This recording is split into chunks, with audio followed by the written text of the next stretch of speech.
It is the pinnacle. It is the pinnacle and the climax of talking season. It is Big Ten Media Days, kicked off in Indianapolis with Iowa slated for a Wednesday. Welcome into Hawkeyes Live right here at the Voice of College Football. Make yourself right at home for the next 60 with Corey and myself. Comments and questions are welcome. We appreciate your Super Chat contributions as well to keep us going here at the Voice of College Football. And again, Corey Bratta from the Hawkeye of the Storm. Corey, how you doing today? I'm great. Fabulous. I haven't watched not a single second of Big Ten Media Days today. Not 1 second. I understand basically all the action. You got notes, good. And you got a guy on location, right? That hopefully we hear We've from. got you covered, Corey. So, when you slack off, I'm here to pick you up. What do I care? What do I care what Brett Bielema has to say? I don't care. Iowa didn't even play Illinois this year. That's something very odd. You mentioned that on one of our recent shows. They don't play. When's the last time Iowa hasn't played Illinois and Purdue in the same season? I mean, you'd have to go back a ways. Obviously, what were the legends and leaders? Were they? I don't remember what those divisions look like. They were in Iowa's division back then, weren't they? Yes, Illinois was. Purdue was not. Okay, Purdue. That's right. And so, yeah, I wonder when the last time Iowa hasn't played either one of those two teams. Because in 2020, they may not have played Illinois because they played that short season, of course. I know they played Purdue, right? Yeah, that was one of their two losses. They played Purdue right off the bat. And I think Illinois, let's see, they beat Minnesota that year, Michigan State. They beat Penn State. There's 3. They beat Nebraska 4. I don't know if they played Illinois. It's a good question. So, yeah, other than 2020, it would be a long time before Iowa did not play those. But we've got a bit of a curmudgeony Corey on our hands today. I don't care what Brett Bielema had to say. Why would I care? I don't. I just don't need to watch it for 3 straight days. I do. I mean, I'm all excited about football, but I don't need to watch what these other coaches have to say. In late July, I care what Kirk Ferentz has to say in late July, and I know there's rumors circulating about stuff, but. Now, I will say that for the first time, and this applies to the other media days and the other conferences, that I've not had it just running all day like I typically do because I've moved to a new location. I still have yet to make any decision on a cable or streaming provider. So I've just picked up the various clips off of social media, which, by the way, we will be posting clips on the various channels, folks. We've posted Denzel Burke and Jack Sawyer of Ohio State on the Buckeyes channel. So be looking out for those. But I've just kind of picked up what I've picked up here and there. But I did watch Brett Bielema, so I did that for you. How's he doing? How's Bert doing? He looking good? He's looking, I think most of these coaches look refreshed during the summer after having a little time off. He may need to drop another pound or. Okay, well, I'm not talking 50. About his weight. Yes. Well, I'm saying this from a place of care. No, I know. Brett needs to lose some weight. I mean, we all know that. Brett needs to lose some weight. I'm concerned about Brett's long-term health. I've said that before, but as it relates to the teams at hand, that's a team that's very intriguing because this is the year. Like typically, this is a year if a program is going to take a big step forward. This would be the year. What is this, year 4 for Brett? Yes. Yeah. So, I mean, to me, this is the year, and they're not projected. I mean, the big USA Today and Cleveland.com both came out with their preseason polls, and they are projected pretty far down, lower third. I'd have to go back and look at those 14, projections. 15. Yeah, that's not going to get it done. I don't care if you're Illinois. I know it's a difficult conference, but I mean, you can kind of understand Purdue is largely in a totally new era for their program. Same with Northwestern. They're just less than a year removed from the Pat Fitzgerald stuff. So, but I'm looking at is those programs at UCLA, same thing. Washington, same thing. There's got to be a little bit of pressure behind a 4th-year coach projected that far down. Michigan State, same thing. So, yeah, I mean, I think maybe Brett Bielema's got more pressure than some people may think. I made the comment about both PJ Fleck and Brett Bielema in delivering my coaches rankings that they were the 2 best coaches in the country. I basically have them right next to each other in my coaches rankings. The two best coaches in the country who are in dead end jobs, who are in places where I see no way that these teams will ever make the playoffs unless something drastically changes at those football programs. I know we have other things to talk about, but why do you view Illinois that way? I don't think I don't understand the mindset there. Why is there just this defeatist attitude toward a team with such a hotbed of recruiting potential not far from Champaign? Well, I have to see something change in that program for They've me to had a have lot of, that outlook. in my opinion, they've had a lot of poor hires. I Yeah, they've mean, been terrible forever. they've had some good people. Brett's a good guy. Lovey Smith, good He is. guy. Now I'm not giving up on Brett Bielema. I've talked about his potential maybe as the next Iowa coach. I've got the preseason polls pulled up here. Yeah, Illinois is projected preseason 15th per USA Today and 13th according to Cleveland.com. But as I mentioned, the only teams lower, Purdue, new era, new coaching staff. Northwestern, new coaching staff. Indiana, new coaching staff. UCLA, new coaching staff. And I think there is pressure on Michigan State, new coaching staff. Minnesota is really the only other team lingering down in that range. There's got to be some pressure on PJ, and they've lost quite a bit as well. But again, he's been there forever, so I think Brett and PJ have some fair pressure on them to perform. And hey, maybe it's okay. I mean, maybe they look at this and say we're fine with being projected low, but they have not proven it. I mean, PJ's proven it more than Brett has. Yeah, at this particular stop, although it's starting to become ancient history if he has another down season. PJ's had 11-2, 9-4, 9-4 at Minnesota, and Brett not at Illinois.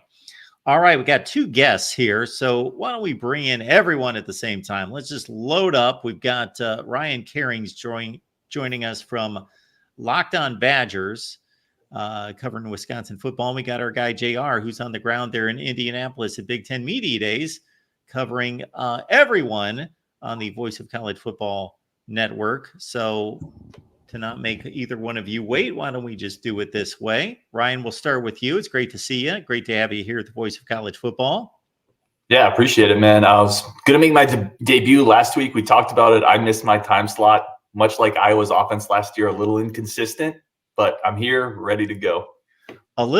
If you would have mirrored Iowa's offense, you would have taken us off the air. You would have obliterated our feed, and we wouldn't even have. I'm fine. Listen, hey, I'm not going to get into a thing with Ryan, but I would take that little jab at Iowa's offense if it came from almost any other Big Ten school other than Wisconsin. Because if anybody was in Kinnick Stadium, what are you looking at me like that for, Mark? If anybody was in Kinnick Stadium 2 years ago when Mr. I'm now at Florida in Heisman consideration was at Wisconsin, and you see him throwing dirt balls and losing to that Iowa offense led by Spencer Petras, you'd know that Wisconsin fans and media people have no right to dog on the Iowa offense, because Wisconsin's offense, in spite of having some freaks in the backfield, has not been that much better. Yeah, there have been many classic Iowa-Wisconsin offensive shootouts. We can go back to last year, 15-6. There's many we could harken back to. Absolutely.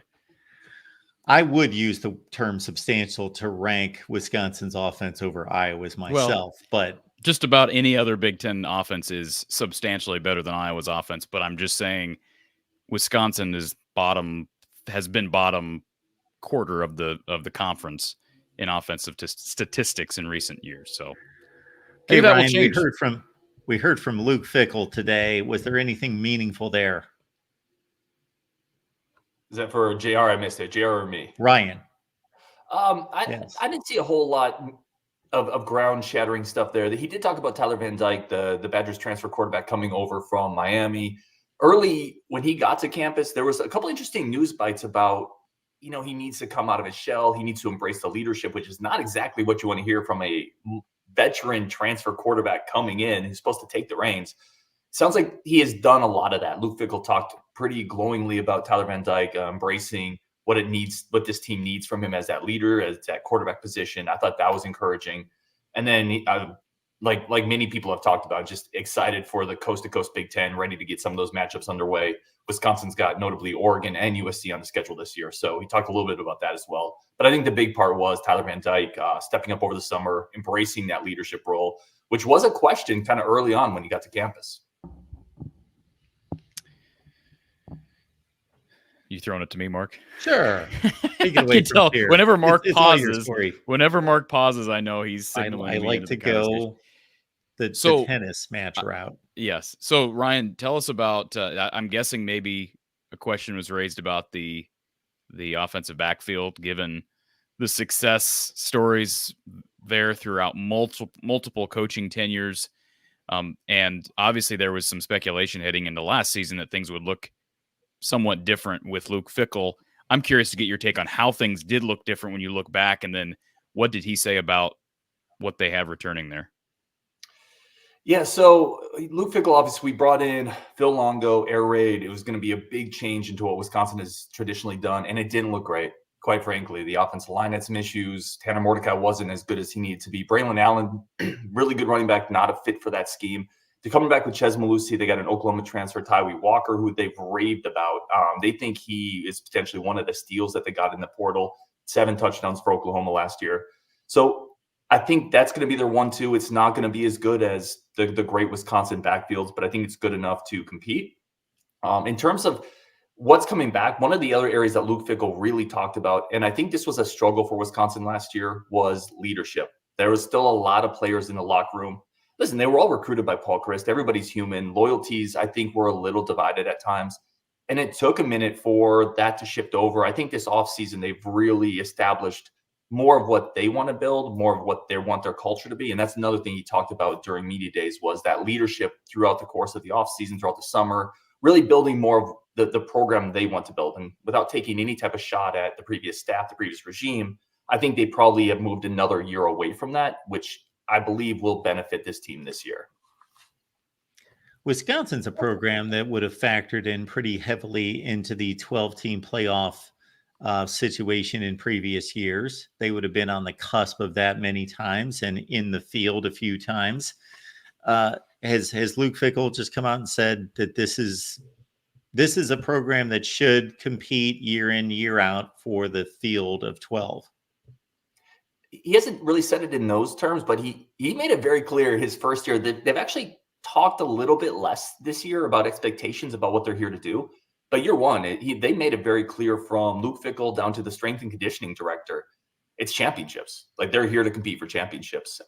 So they've established that. And that's something Chris McIntosh, the athletic director of Wisconsin, when he let Paul Chryst go, one of the things he talked about, Paul Chryst won 65-70% of his games at Wisconsin, really successful coach. And you mentioned it. He had a couple teams that would have easily been in that top 12. But Chris McIntosh talked about it. He felt the standards were slipping a little bit. And Luke Fickell was brought in here to compete for championships, Big Ten level and nationally. So certainly they are gunning for that 12-team playoff. He hasn't talked as much about expectations this year. I think they pulled that back a little bit, and they're just focusing internally on kind of their messaging. But yeah, that's certainly the expectation. That's what Luke Fickell came in, and that's where he set the standard. And I'm not blaming Luke Fickell for that, Mark, but Wisconsin, based on returning talent, what I would expect out of a Luke Fickell coach team in year 2, to me would be in a similar position to Iowa if they had a schedule similar to Iowa. But their schedule's a bear. So, I mean, okay, we've talked about this, Ryan. Iowa probably is in playoff. I mean, almost certainly is in playoff consideration if they win 10 games in the regular season. I don't know how Wisconsin can get to 10 games. Maybe they eke out 9, but I mean, they're going to have to really exceed expectations. You talk about going on the road to USC, playing Oregon, playing Iowa in Iowa City, playing Penn State at home. This is one. I mean, you talk about balance in this conference. This is a proof in year 1, Mark. We've talked about how the Big Ten wants to create balanced schedules moving forward. But when you're making schedules a year or 2 out even, there's no real way you can perfectly do that. And there's no way you can do it even if you announce the schedule a month in advance. There's still no way you can perfectly balance things out. And it doesn't affect Wisconsin as directly now that Iowa has a easier schedule per se, because there's no divisions, of course. But these are 2 very unbalanced schedules when you compare the 2. Yeah, they certainly are. And you can make the same discussion with Nebraska. The way their schedule opens up, at least they have the chance to really build some momentum into the latter half of their schedule.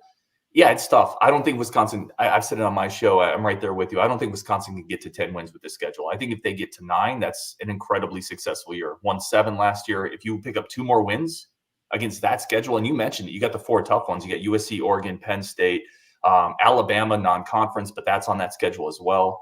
But you still have Iowa. You still have Northwestern, which has given Wisconsin trouble. You still have Nebraska, who I think is going to be better. You still have Minnesota, who under PJ Fleck has challenged the Badgers more. This is a daunting schedule. And if they can get, I think they're going to get to, I think 8 wins is kind of my optimistic. If they get there, that's a really successful year. It shows growth. It shows that they're building, had a better record against a tougher competition. If they can get to 9, man, I'd be hard pressed to find a Badger fan that would find that anything less than a great season with this schedule in year 2 of Luke Fickell. What I will find interesting, and these are all hypothetical, and Mark, I'm sure you're going to get to JR, but last thing I'd say on the Wisconsin schedule, I will find interesting if you have a situation where Iowa, say in Iowa, if you're comparing Iowa and Wisconsin, Iowa's 10-2, say they get pantsed on the road at Ohio State and they lose handily to maybe even Wisconsin. And then Wisconsin owns the head-to-head, but then Wisconsin's a 9-3. Maybe they knocked off Iowa and Iowa City and they figured out a way to beat one of those 2 teams they play in late October, early November. I think it's Penn State and Oregon in Camp Randall. And they're 9-3 in general, though. Better resume, especially when you look at head-to-head. I think there could be scenarios, right, where you maybe have some controversy and you have a Wisconsin team taken with a lesser record than an Iowa, even though they play in the same conference, Mark.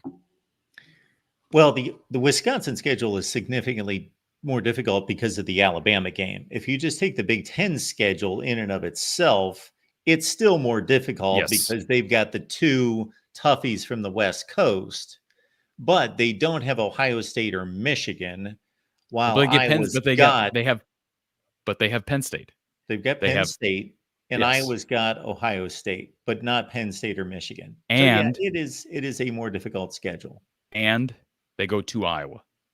So if we're comparing the schedules head to head, they go to Iowa this year. No, you are both right, and it's more so a competition to get to that either 10-win total or that very impressive 9-win total for the playoff, where last season and the discussion before was always just who's going to win the division. What does the schedule look? Who has to play the tough teams in the East? And then who's going to win the head-to-head when they play? Who's got the advantage, home or road? And they've been the 2 odds-on favorites almost every year during that division. And now it's completely like, well, we play each other, but besides that, it's all about trying to get into this playoff. And there's no longer that direct competition. Although you play out a scenario, Corey, which we would have a direct comparison. So, and let me just say this: if 2 of the 3 losses occur early, they play Bama and they play USC. So if those 2 losses occur early, and then they win 2 of the last 3, and I'm talking not Northwestern or Minnesota, but if they beat 2 of either Iowa, Penn State, Oregon, and you're ending the season on that note, and you're giving the committee a 9-3 with maybe a degree of recency bias there, I think that's maybe even more feasible for a 9-3 playoff shot. And impressive losses. Do not get blown out. Exactly.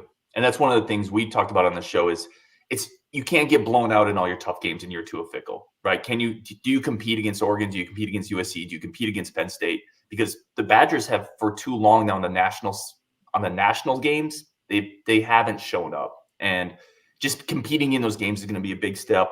Last note on the Iowa game, Wisconsin's playing Iowa obviously on the road, but Wisconsin also plays Iowa directly after Wisconsin plays Penn State.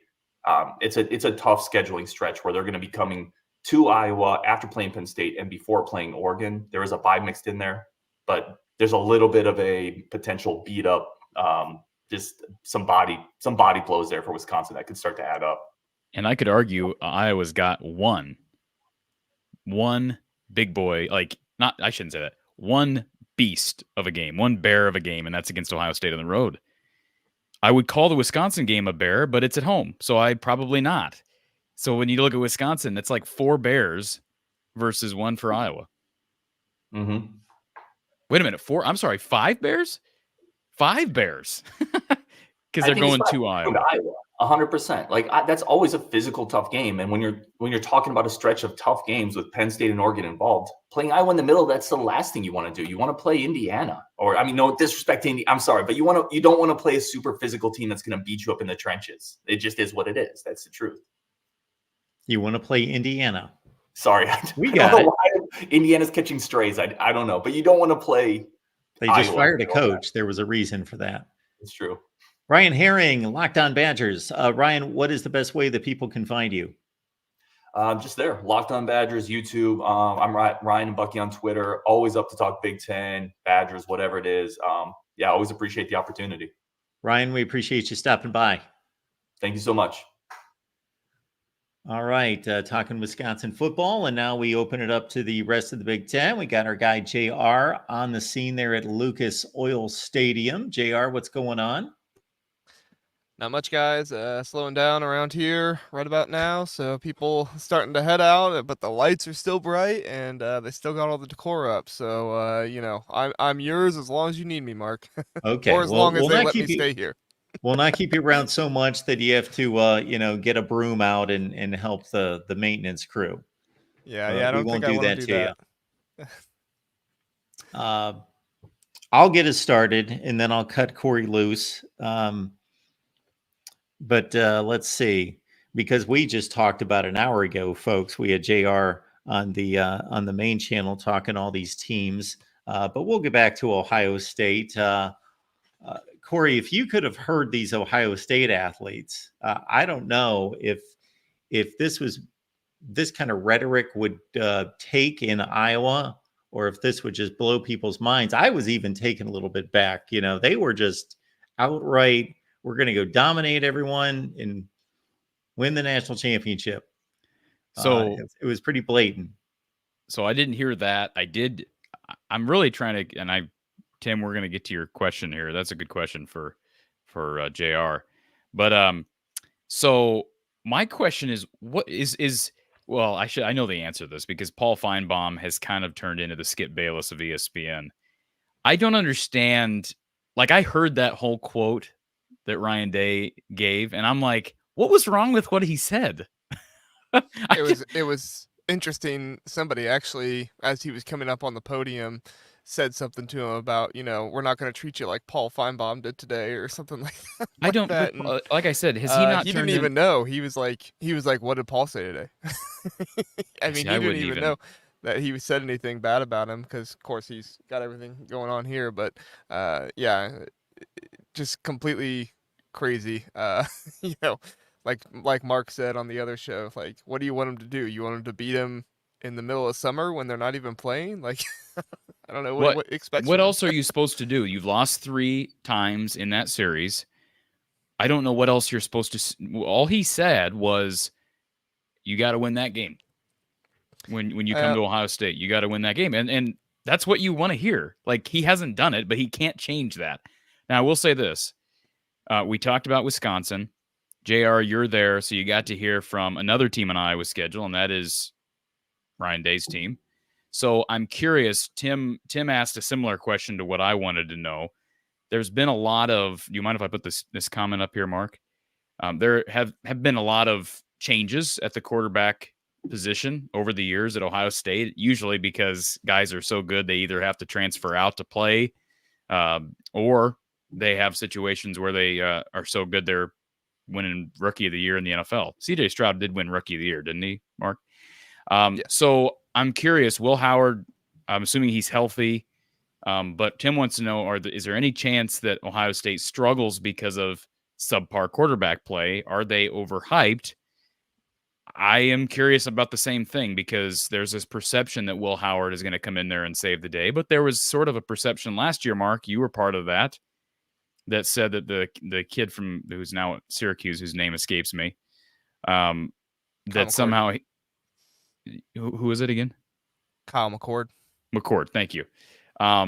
There was a perception that he was, he was a 5-star kid coming out of high school, and he sort of disappointed Ohio State fans. Now they still won a lot, but the expectations are so high at that position. What's the confidence level that you perceive, JR, from Ryan Day today?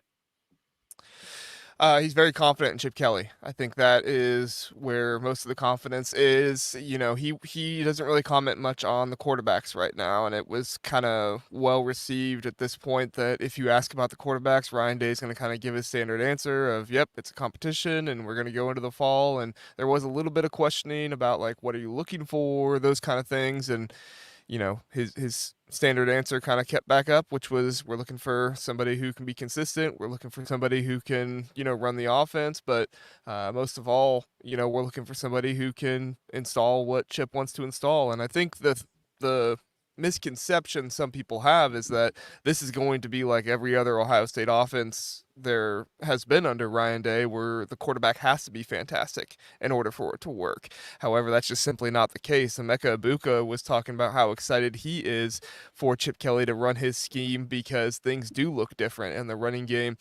It does have different variations to it now. If you've watched Ohio State, they ran a lot of stretch. And I know we don't need to get into the X's and O's of it all, but you know, Emeka Ibuka was talking about how much that running game could look different and how they want to do things different, and also the fresh legs they plan on having with both Trevion Henderson and Quinshon Judkins as well. Yeah, that was my next question. Trevion Henderson was given Big Ten preseason honors today, as was Jay Higgins. So not that he hasn't been really good, but I just, you know, you wonder about how big of a coming out party he's in store for. Mark, do you have something for JR? Yeah, just that I think Ohio State's goal in that department is obviously a deep playoff run. So they may have the best running back combination in the country, but neither one of them may put up the kind of numbers that are going to warrant postseason awards. And I think Ryan Day would be just fine with that because he, again, is looking at a 16 or 17 game run and not one of these backs getting 1,800 yards. So I think they're going to play well with each other and in place of each other. And I think that they have just a tremendous running back situation that should be fun to watch. So and that's what Ohio State fans are banking on. You know, they know that the quarterback this year, not that Will Howard and Devin Brown and Julian Saint aren't good. I mean, you know, it's just this isn't CJ Stroud, this isn't Dwayne Haskins, this isn't Justin Fields, and those guys know that, but they're going to come out there and, you know, the object is just to run the offense as best as they possibly can and, you know, make it happen. And you could kind of hear that from Ryan Day when he was talking about the offense today, and also how much relief he has in letting Chip Kelly kind of take over. You know, Ryan Day has given up play calling this year to let Chip Kelly do more of that. And, you know, you could tell kind of the relief that Ryan Day had from that, and him also talking more about the defense than he has in the past. Yeah, I have seen All-America teams that had one of them first team and the other second team at running back. So very highly thought of. Corey, anything else, whether it's Ohio State or anybody else connected to Iowa that you would like to know?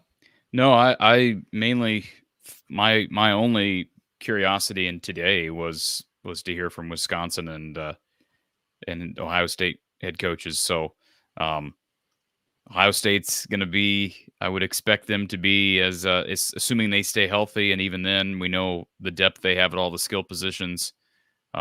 You know, you lose Marvin Harrison Jr. I expect that's going to be a blow, but you have guys like Ibuka and these guys that are just plug and play dudes.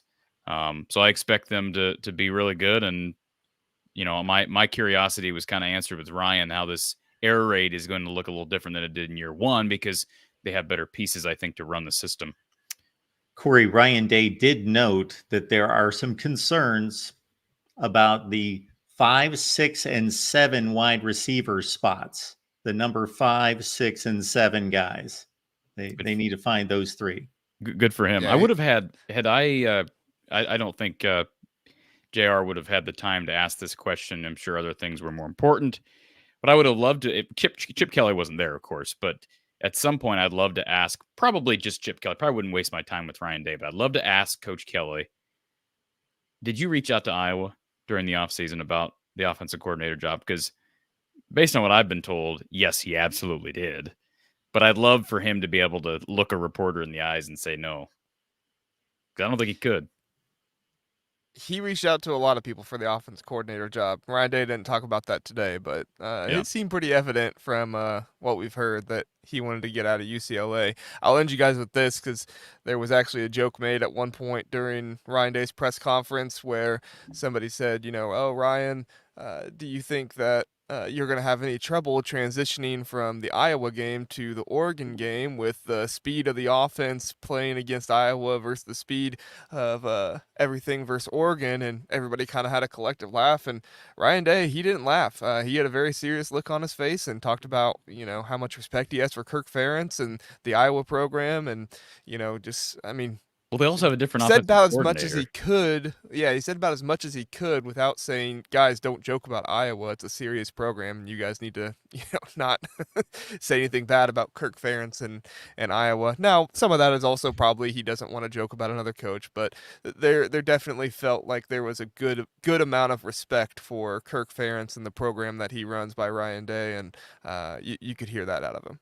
Well, the last time Iowa played them in Kinnick, of course, the Hawkeyes beat the pants off of them, and that was led by Brian Ferentz against a Ryan Day team. So, no, I'm sorry, that was an Urban Meyer team. That was Urban. So, anyways, nothing else from me, Mark. Good stuff. And who do we have on the docket tomorrow besides Kirk? We got UCLA. Do you know who else, Mark? USC, Nebraska. Okay. Think there's anybody else? Yeah, so I'll be interested in hearing Nebraska. Let's see here. Official. So it starts with Deshaun Foster, Kirk Ferentz, Jonathan Smith of Michigan State, Lincoln Riley, and then Matt Rule. So and finishing off with James Franklin. So it should be an interesting morning tomorrow. Good day of work, JR. Appreciate you being there, and good stuff today out of you. All right, thanks, guys. We'll talk later. Thanks. See ya. All right. And on that note, before I forget, because I do have some questions for you concerning some questions you would ask at Big Ten Media Days. You would have been proud of me last night because on the USC show, we were reviewing the poll that I believe you referenced at the start of this show about where the Big Ten media out of Indianapolis had ranked. I think they were the USA Today writers, where they ranked Big Ten teams top to bottom. And I think Ohio State and Oregon were the only two that got first place votes. But to the Iowa point, we were running this through our USC show, and I believe USC was 5th and Iowa 6th. Correct. We ran through Steve Dace's power rankings, which had USC 5th and Iowa 6th, but they were separated by 1 point according to his power rankings, 129 to 128. And then we had the conversation about how ironic it is that they're that comparable in total, but they're just so different in style of play and their strengths and weaknesses. And I was challenged on our USC show as to, well, USC is significantly better than Iowa. And I was like, what? Based on what? What kind of? Let me guess. Yeah. Was this Prangley? It was our guy Tim. Yeah, let's just make something clear. Last time Iowa played USC, they beat the pants off USC. So, and that was was noted by myself. But of course, these are not the same two teams. I don't care. They have not proven anything, and their offense, their defense sucked almost as badly as Iowa's sucked last year. And by the way, Cleveland.com poll, which is more or less recognized as the official Big Ten preseason poll, has Iowa in 5th, USC in 6th. So, okay. So on to my question for you. Okay, it's a two-parter. The second part is much more interesting to me. But the first part would be if you were at Big Ten Media Days, which this almost takes the place of you being at the Iowa Media Day, which I think you'll be attending. So you can just replace this question with that. What would be your one question for Kirk? If I only got one question, so I'm more so thinking about the opportunities to talk to people like Tim Lester and Brendan Sullivan, etc. Okay. But since you asked the question, if I was at Big Ten Media Days this week, the one question I want to ask, and maybe people won't find this interesting, but 2 years ago, when the realignment talk occurred and these announcements were made, almost every coach at Big Ten Media Days was asked how they felt about conference realignment, and specifically how they felt about the additions of UCLA, USC, Oregon, Washington. And the one coach that I remember that was not asked was Kirk Ferentz. And I just found that almost sacrilegious, given the fact that here's the dean of college football, and you don't ask him that question. I wanted him to be able to speak his mind, not because I agree with him, but I do think I know what he would say or what he would have said. Now, maybe he won't say that this season. At this point, there's probably no reason to spout off, although he's old enough that I don't know that he cares. But I want to ask him, hey, you've probably been asked in some interview that I've missed, but can you just say once and for all, how do you feel about 4 West Coast teams being added to the conference? Because I don't recall him answering that directly. And he's always, in the past, ever since they got beat by Arizona State out there and they lost in 2010, I believe it was, to Arizona, Nick Foles in Arizona. And just based on everything I've been told, the fan base out there in Tucson was just brutal to Iowa fans, the Iowa media. It was one of those late games like what I was going to have this year against UCLA. And it's basically been stated that Kirk Ferentz has said internally they'll never go back to the West Coast again. Well, now they don't have a choice. So I find that intriguing, and that would be my one question. Okay, this is a better question for you. Okay, it's not a professional setting. It is a situation in which you can sit down with Kirk all afternoon. You can hang out for the afternoon, no holds barred, just discussion. It's not going to go anywhere. He doesn't have to be cautious of that. What are you talking to him about? What are you asking him? I would probably ask him about what his actual involvement with the offense on game day during the course of a game, what that involvement looks like. How often is Kirk Ferentz, or has Kirk Ferentz dictated to Brian what type of a play to run or what specific play to run? Because my hunch is that was very little, during the course of a game. And then my follow-up would be, how does that change with Tim Lester?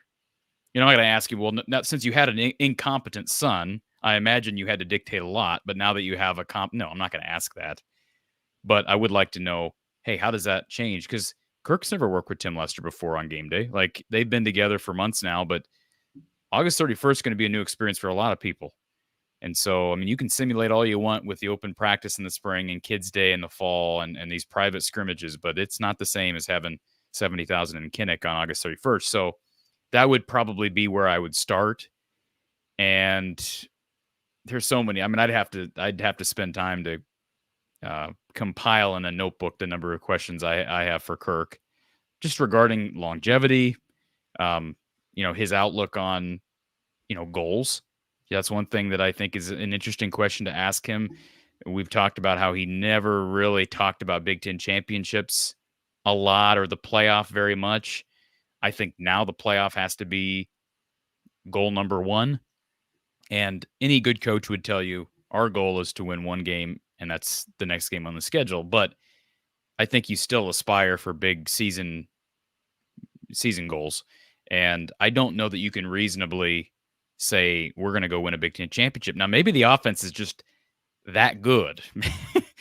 If they've just completely tore this thing up and Tim Lester's, just saving grace here, then sure, they got Mark, they have a defense that's championship level that could compete with the best of the best. I think it's realistic. I think it's fair and reasonable to say that there's little to no chance the offense is going to be national championship good. Okay. But is it good enough to win 10 games? Absolutely. We talked about that. So how do you preach that to your players? Have you embraced the 12-team playoff and using that to your advantage? Because those are the types of things that I wonder about. I'd also like to ask him why the spring game isn't televised. Why can't we get Big Ten cameras in there to help recruiting and to broadcast this thing? Can we do the same for Kids Day? Why not? I mean, what's the issue with these things? So, yeah, I mean, it would take me a long time to compile. I've got a list of questions that I've got for a number of different people on Iowa Media Day. That list will continue to grow. And Yeah, but Mark, I have something. So I have this poll, and I posted a video yesterday. I have both polls side by side. Do you mind if I share this? Sure. Because I think you'll appreciate this, because this kind of puts into picture exactly what I was talking about as it relates to who Iowa plays. So here is that poll. And let's see if we can make this, let's see. Trying to figure out the best way to do this so that it's as big as possible. And I certainly did underestimate the difference between Wisconsin and Iowa's schedules until you guys laid them out. How can I make this bigger, Mark? Do you know? You can't blow that up. Well, I would if I knew how to access this thing. Let's see. Okay, there we go. There we go. See, it all worked out. So you can't see. Let's just, if you don't mind, can you get rid of that bottom ticker for now? We get 18 on there as well. So this is a look at both polls, the USA Today and Cleveland.com poll. And as I mentioned before, most people recognize the Cleveland.com poll as the official Big Ten preseason poll because the conference does not release its own. But when you look at it from this perspective, you'll understand why we say Iowa caught a big break heading into the year. Because if you're talking about a balanced schedule and balanced schedules year in and year out, what the league would like to do is to basically have each team, when you look at projections, when you're projecting forward as to where each team will finish, you'd like to be able to schedule a team like Iowa or any team in the conference to play 1, 3, 5, 7, 9, that kind of a balance. Yes. And this is not balanced. So, I mean, when you look at it, we all know Iowa plays Ohio State, but you avoid Oregon, Penn State, Michigan, and USC. So you basically, of the top 6 projected teams, well, first of all, they're one of the top 6. Of the other 5, they only play one of them. So that's not balanced. They get the next team on the schedule, Wisconsin, at home. And I mentioned yesterday, and I recorded that video on these 2 polls, hey, after Ohio State, is it reasonable to say the next toughest game could end up being Nebraska? I mean, I don't think that's unreasonable to surmise. Yeah. They get Washington at home. I made the comment yesterday, Mark, and I gave you a little shout out. I think Washington might be a little overrated here. You've got them outside of your top 10, don't you, in preseason projections? Yes, I do. And both of these polls have them inside the top 10.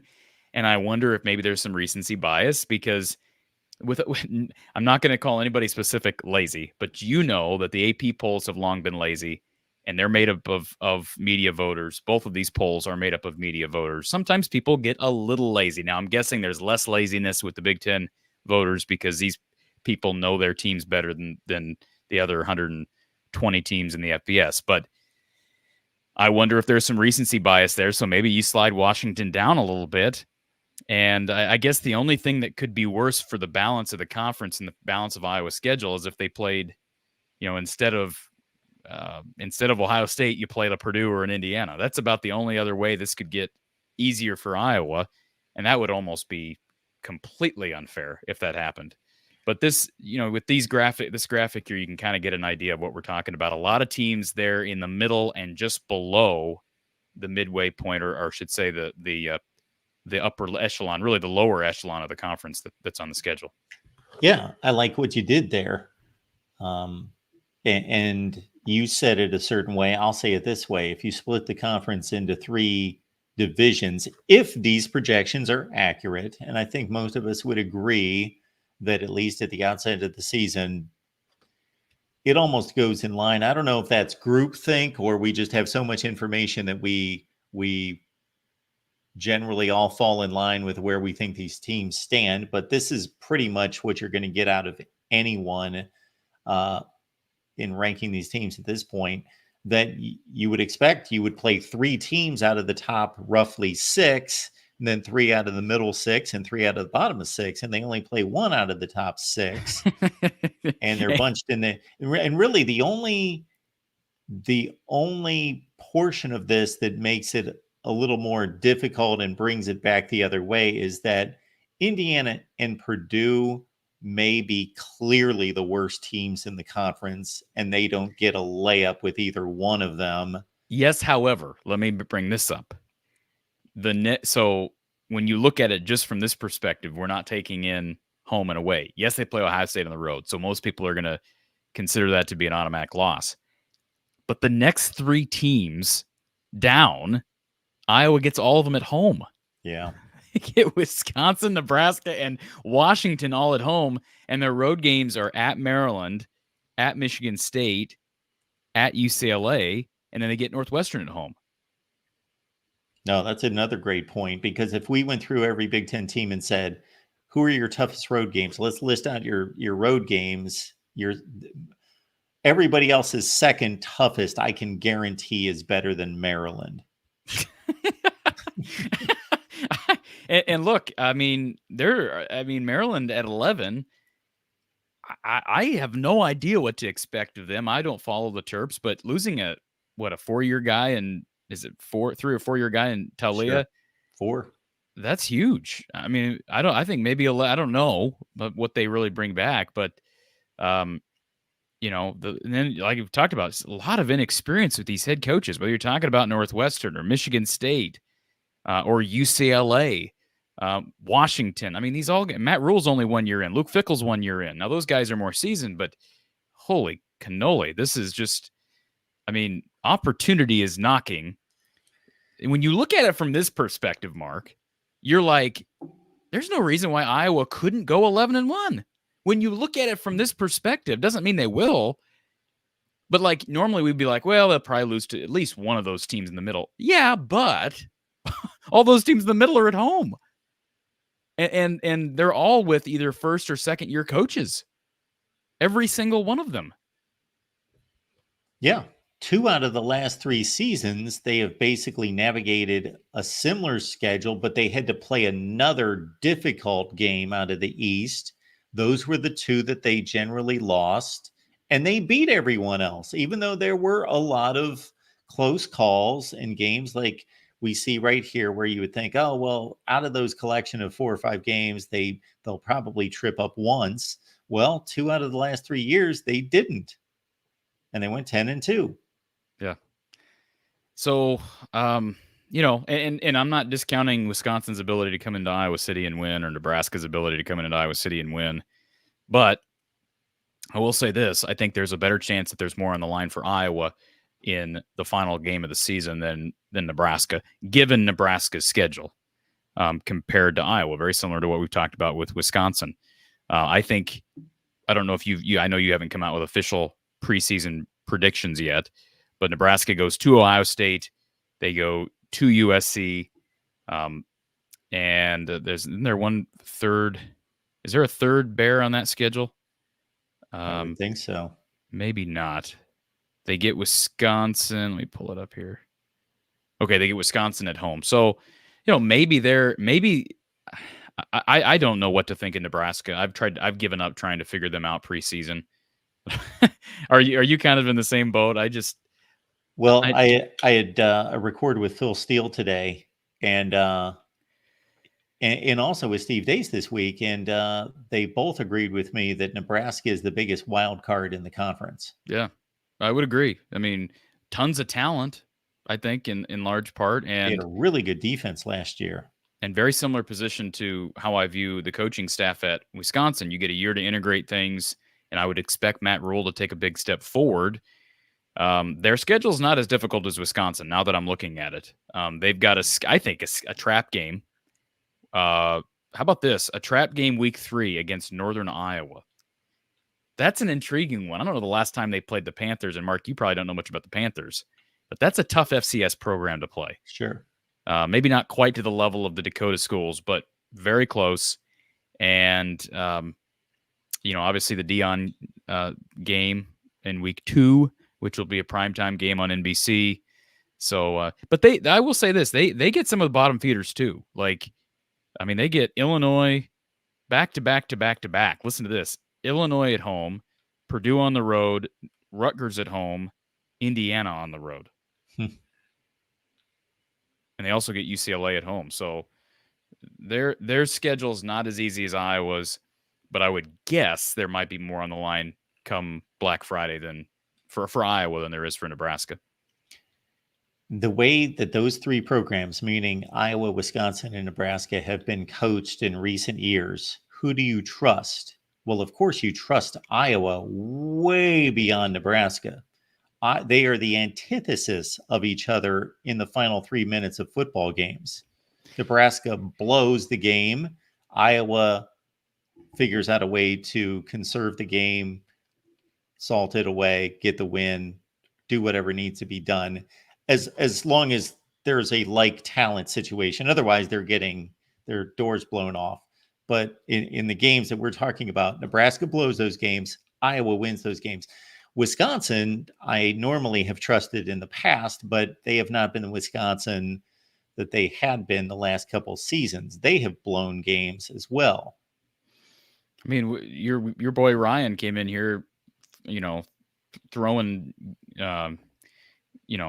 javelins and spears at me.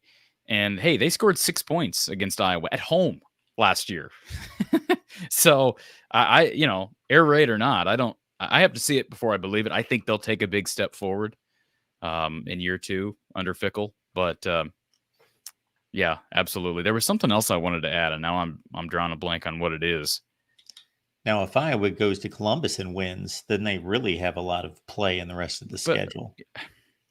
The chances of that is a game. And here's what I was going to say. The other thing about Iowa, we talk about safe bets. They would have been a safe bet to win a lot of these games, maybe the same ones, if Brian were still here. Think about that. Mm-hmm. They would, because they've been doing it with Brian. That's been part of the source of contention. But here's the deal. As you and I both know, Mark, their offense was so bad, they were on the floor in the basement, that the only way to go is up. And now that they have a new coach, you'd expect something to change.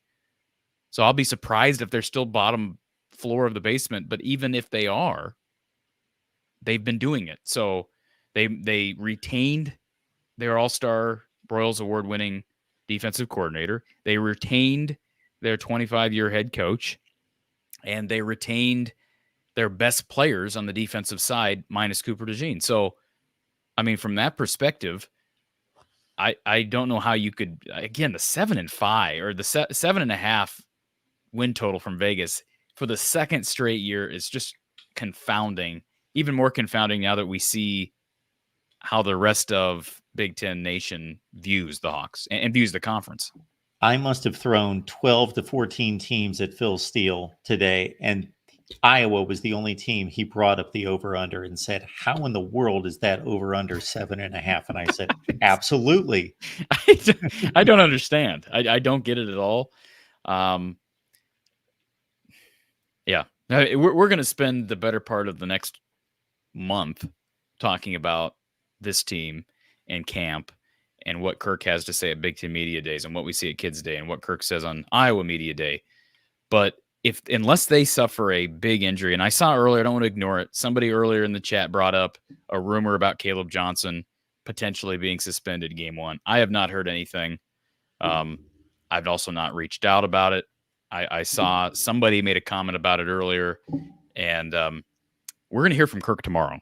So if there's any legs to that rumor, I would expect that to come to the fore. And I would also expect him to comment on Caleb Brown, whether it be in front of the podium tomorrow or privately, poolside style. So we'll see on all that. But the one thing I mentioned, I talked to a sponsor the other day. Of course, they're big Hawkeye fans.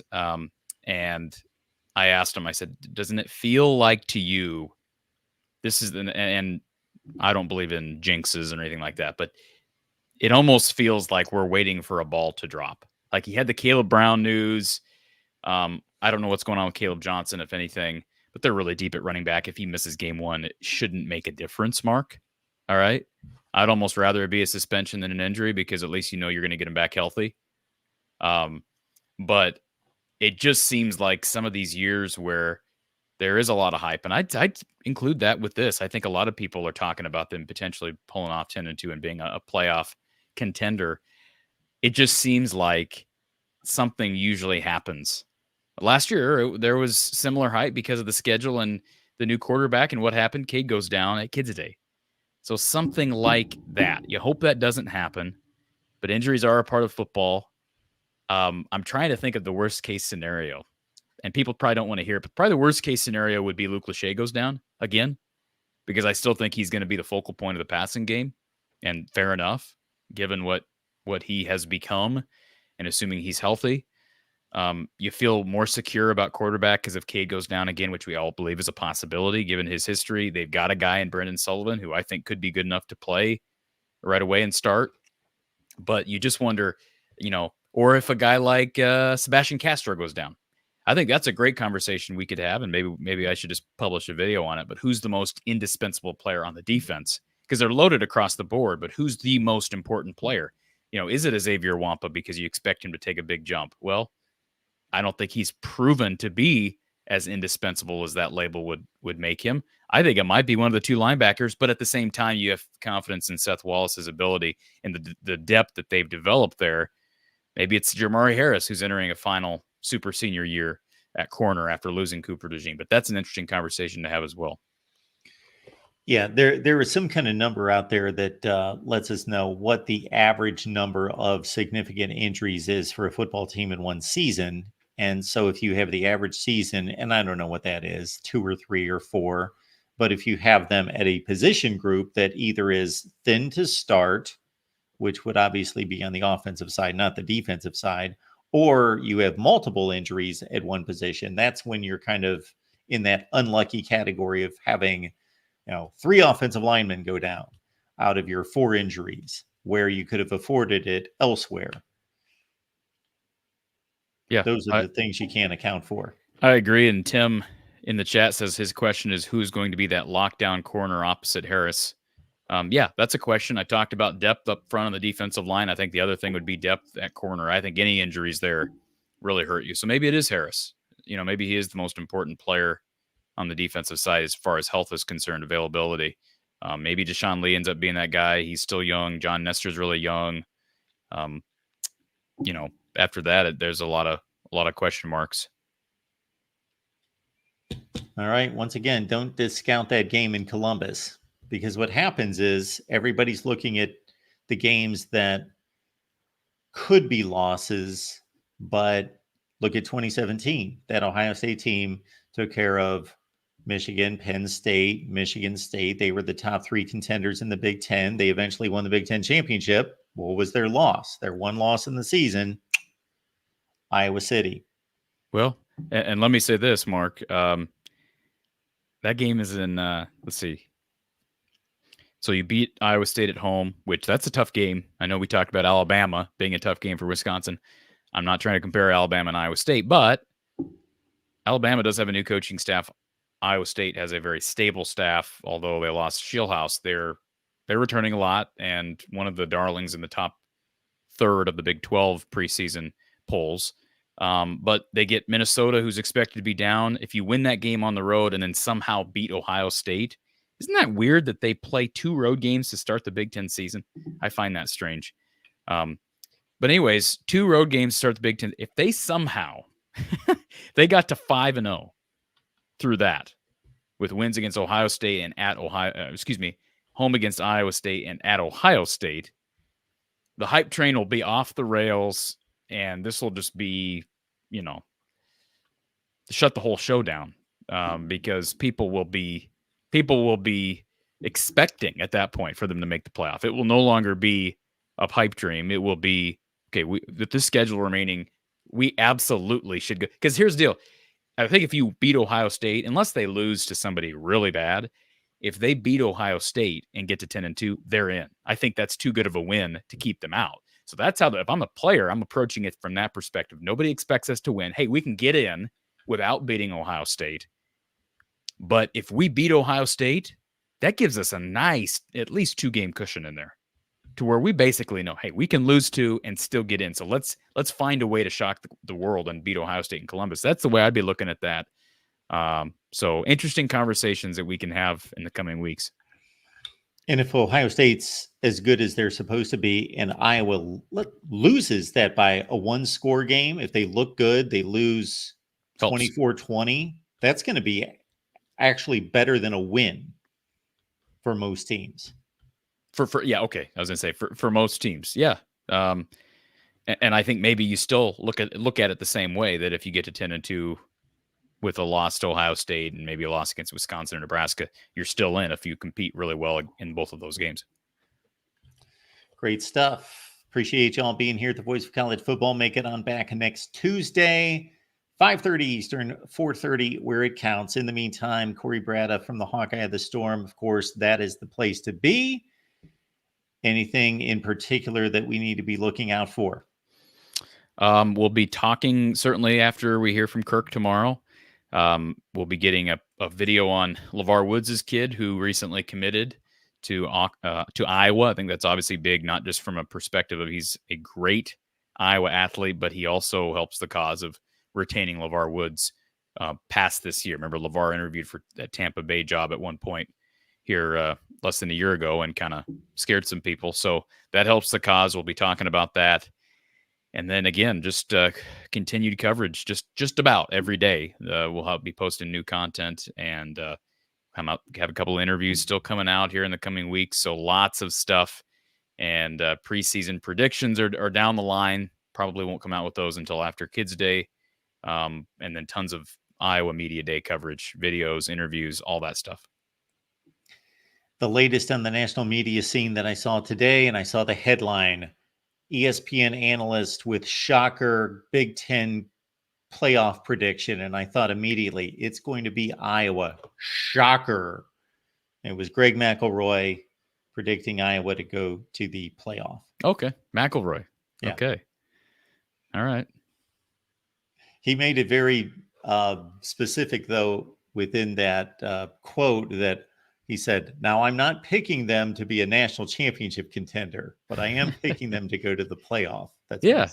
I mean, to me, people who make those types of selections, if it's based upon everything we just talked about, that makes you a smarter, well thought out analyst than just picking the powers. It'd be easy for us to come up with, given the format of the new 12-team playoff and, looking at, I mean, we talked about the top heaviness of the Big Ten across the country. It would be easy to come up with even the 12 best teams, but that's not how the playoff necessarily works, because we know these are humans. And we've talked about, hey, Wisconsin and Iowa have both been in positions in the last 5 to 10 years a couple of times. Had they had a 12-team playoff, they'd have been in. So it's not unfeasible, especially when you look at the schedule, to think that Iowa is a favorite to be at least on the precipice of a berth. Next Tuesday, everyone, make it on back. Bring a friend or two or 50 with you, and we'll see you then.